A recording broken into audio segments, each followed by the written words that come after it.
প্রত্যেকটা কেন্দ্রে শান্তিপূর্ণ সুষ্ঠু ভোট হচ্ছে এবং ভোটার উপস্থিতি আলহামদুলিল্লাহ যথেষ্ট পরিমাণ আছে।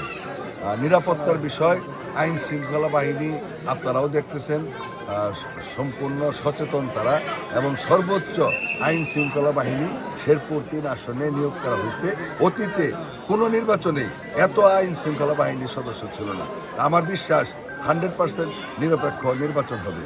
আর আমি যেহেতু বিএনপির প্রার্থী, সরকার যেহেতু বিএনপি, আমি চাই না আমার জয়ের কারণে আমার দলের বা আমার প্রধানমন্ত্রীর গায়ে কোনো কালি লাগুক বা কোনো সমস্যার তৈরি হোক বা বিতর্কের সৃষ্টি হোক।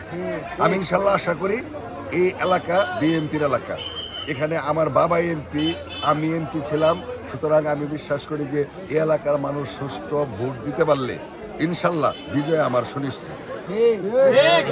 জামাতের প্রার্থী বিএনপি সমর্থকদের বিরুদ্ধে বেশ কিছু অভিযোগ এনেছে, আপনার অনেকের বিরুদ্ধে অভিযোগ এনেছে, তো সেই অভিযোগগুলো